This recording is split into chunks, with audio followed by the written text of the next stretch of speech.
What if a single cannon shot shattered 250 years of peace? Welcome to an era unlike any other, the Edo period. In this land of samurai and silent streets, peace reigned for centuries until the roar of foreign ships echoed across the horizon. Join us on Tokimeki channel, where we dive into the untold secrets of Japan's Edo period, a time that flourished under isolation, yet brimmed with dazzling culture. Feast your eyes on vibrant festivals. Hear the clash of steel as samurai fight for honor. And witness the looming black ships that would change Japan forever. I'm Dr. Tokimeki, your guide through the heart-pounding wonders of Edo. Are you ready to unravel the secrets behind 250 years of peace and the cannon blast that ended it all? Welcome to Tokimeki channel. I'm Dr. Tokimeki, your guide to the wonders of Japan, where history and excitement collide. Just moments ago, we glimpsed a cannon blast that rocked an era of peace. Curious how that happened? Stay tuned, because the story we're about to uncover is beyond extraordinary. Today, we're diving into the Edo period, a miraculous era spanning 250 years of peace. But was it really peaceful for everyone? Let's find out. On Tokimeki channel, our mission is to reveal Japan's hidden gems in a way that sparks your heart. History here isn't just facts and dates, it's a story of real people, real struggles, and real inspiration. In this series, you'll witness fierce samurai battles, the rise of a merchant class brimming with innovation, and an unthinkable arrival of foreign ships that turned everything upside down. Together, we'll uncover the joys, struggles, and triumphs of everyday Edo life, from exquisite arts like ukiyo-e and kabuki to the silent burdens carried by noble samurai. Ready for our first stop? Let's travel back to the chaos before Edo, where warlords clashed and dreams of unity sparked the dawn of the Tokugawa shogunate. Before Edo's long peace, Japan was torn apart by warlords vying for power. Samurai battled across the land, villages burned, and alliances shifted like sand in the wind. Oda Nobunaga lit the spark of unity by toppling old customs. Toyotomi Hideyoshi fueled that spark, nearly uniting the nation under his ambition. But it was Tokugawa Ieyasu who would turn the embers of war into an enduring flame of peace. In 1600, the Battle of Sekigahara decided who would hold the reins of power. Ieyasu emerged victorious, seizing a once-in-a-lifetime chance to bring stability to a war-weary nation. He established his government in Edo, modern-day Tokyo, far from old power centers. By shifting the political heart eastward, Ieyasu laid the groundwork for an unprecedented era of peace. Imagine Kenta, a young retainer who fought alongside Ieyasu at Sekigahara. When the dust settled, he found himself gazing over Edo's marshlands, wondering how this barren land could become Japan's beating heart. Kenta's duty was simple: build roads, fortify the castle, and manage the influx of samurai and merchants. Yet, as Edo transformed day by day, so did his sense of purpose. I'm not just serving a lord, I'm shaping a whole new era. To solidify control, Ieyasu introduced strict systems.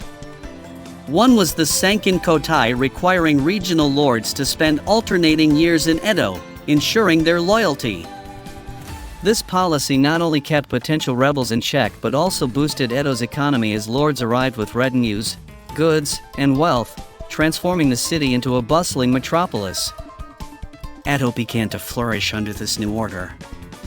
But isolation from the world loomed on the horizon. Why did Japan close its doors? And how did that shape the brilliant culture we still admire today? At the dawn of the Edo period, European powers like Spain and Portugal were spreading their influence across the globe. With them came Christianity, which the Tokugawa shogunate saw as both a religious and political threat. Christianity challenged the loyalty between samurai and their lord. Fearing a Western foothold in Japan, the shogunate expelled missionaries and outlawed the new faith. One by one, edicts were passed. No Japanese citizen was allowed to travel abroad. No foreign ship could enter most ports, and any contact with Western nations was strictly controlled. To the outside world, Japan seemed to disappear from the map. But in these closed borders, an extraordinary culture took root unaffected by foreign invasions, yet secretly enriched by limited exchanges. Interestingly, there was one tiny exception: Dejima in Nagasaki. Through this man-made island, Dutch and Chinese traders brought in knowledge of medicine, astronomy, and more quietly transforming Japan from within. Imagine young scholars in Edo studying Dutch medical texts smuggled through Dejima. They risked punishment, yet their curiosity for Western science burned brighter than fear. Picture Yuki, a young interpreter stationed at Dejima. One night, she receives a secret letter from a Dutch doctor filled with diagrams of the human body. Knowing this could change Japanese medicine forever, she slips it into her kimono with trembling hands. In that moment, isolation wasn't just a barrier, it was also a chance to cultivate unique knowledge in secret. Every new idea smuggled through Dejima became a spark that illuminated the Edo night. Paradoxically, with fewer foreign threats, the Tokugawa shogunate cultivated a stable environment. Art flourished, ukiyo-e, kabuki, tea ceremony, and merchants thrived under a predictable peace. Yet, no peace lasts forever. Far across the seas, industrial powers were advancing. And sooner or later, Japan's closed doors would face an undeniable knock. In our next episode, we'll witness the thunderous arrival of the Black Ships, the moment when centuries of isolation collided with the modern world. Will Edo's peace stand, or will it crumble under foreign pressure? While samurai stood guard and the shogunate enforced strict isolation, something extraordinary was unfolding in Edo's bustling streets. Merchants, artisans, and common folk, once overshadowed by the warrior class, were forging a vibrant culture all their own. Ukiyo-e woodblock prints captured everyday pleasures, stylish courtesans, bustling markets, and whimsical street scenes. Surprisingly, these prints would later inspire European masters like Van Gogh and Monet, influencing art far beyond Japan's borders. And then there was kabuki, intense, colorful, and utterly captivating. Actors with bold makeup performed dramatic stories, dancing and singing in a riot of spectacle that enthralled audiences from all walks of life. People of Edo, known as Edako, prided themselves on being stylish, witty, and always ahead of the trend. Festivals lit up the streets, street vendors sold piping hot snacks, and vibrant lanterns painted the night sky. Imagine a warm summer evening. The air hums with laughter, festival drums echo through narrow alleys, and fireworks burst across the sky, revealing the true soul of Edo. In the midst of a crowded festival, Riku, a humble fishmonger, steals a glance at Aya, a talented kimono dyer. Between the lantern glow and fireworks, their eyes meet for a fleeting moment. Neither samurai nor noble, yet in this shimmering Edo night, their hearts beat as boldly as any warriors. But Edo's commoners weren't just about festivals and romance. They propelled Japan's economy forward. Merchants created trade networks, invented clever financial systems, and even influenced governmental policies. In this bustling realm of Edako's spirit, artistry, and innovation, it might seem all was well. But what of the samurai who ruled over this world? Join us next time as we explore the warriors' code Bushido and the hidden burdens behind their shining armor. Amid the bustling streets of Edo, where merchants boasted the latest fashions and festivals lit the night, a quiet force stood watch: samurai. Their swords symbolized power, but what truly defined their existence lay deeper than steel.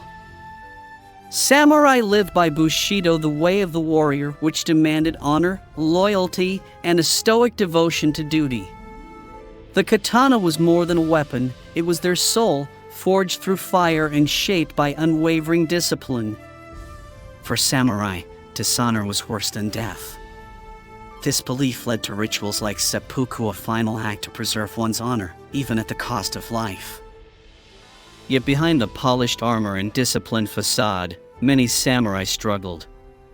Though they held the highest status, low stipends often meant living in poverty. Some even sold their swords to survive.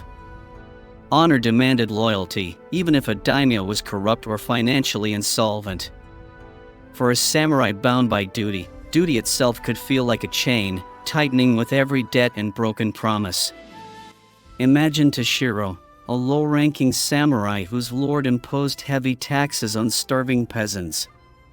Toshiro's father, once a proud warrior, questioned the righteousness of their daimyo's demands. "If loyalty means cruelty," he whispered, "is it truly honorable?" In that silent moment, Toshiro realized being a samurai wasn't just about wielding a sword. It was about carrying the weight of others' suffering, torn between duty and compassion. Even as samurai upheld a code that bound their souls, the world around them was changing. Soon, foreign ships would arrive offering challenges no sword could fully defend against. Join us next time as we witness how Edo's peace shatters when the black ships loom on the horizon. In the summer of 1853, Edo's tranquil waters were shattered by massive, steam-powered vessels. Their black hulls cut through the horizon like ominous shadows, forever altering Japan's fate. These were the black ships led by Commodore Perry. Armed with modern cannons, they demanded Japan open its doors or face the consequences. The Tokugawa shogunate was caught off guard. For over 2 centuries, they had controlled a peaceful land behind closed borders. But these foreign warships presented a threat no samurai sword could easily repel. Some argued to fight back with the samurai spirit, while others urged negotiation. Fearing Japan's archipelago would crumble under Western firepower. Amid the chaos, figures like Sakamoto Ryoma, Seigo Takamori, and Katsu Kaishu rose to prominence. They dreamed of a modern Japan, one that could stand on equal footing with Western nations. Ryoma believed Japan's true strength lay in learning from the West, not shutting it out. Seigo championed the warrior's spirit but recognized a changing world.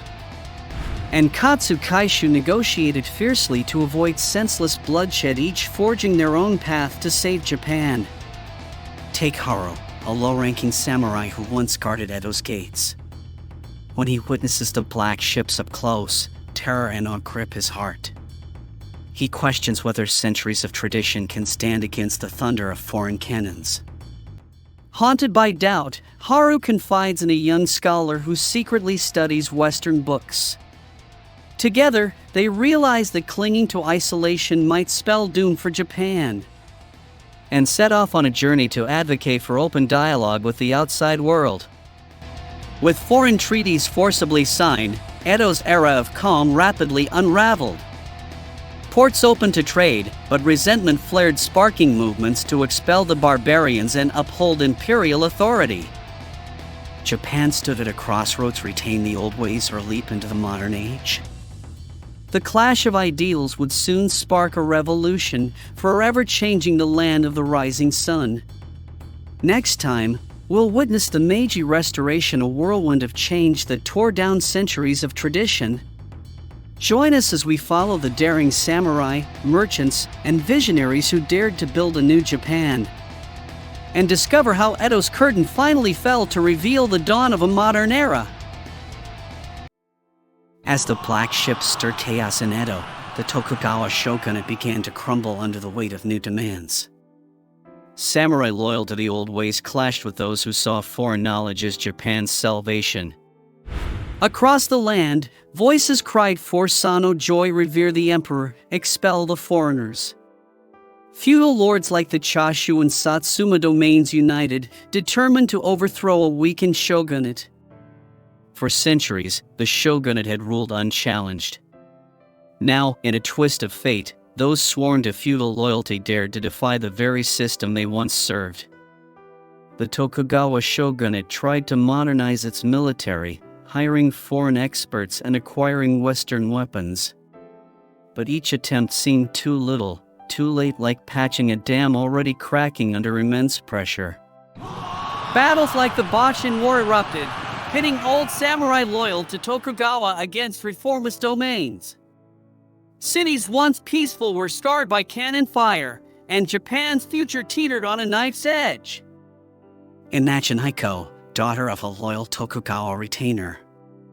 When imperial forces demanded her family surrender their estate, her father refused, clinging to the Bushido code that had guided him his entire life.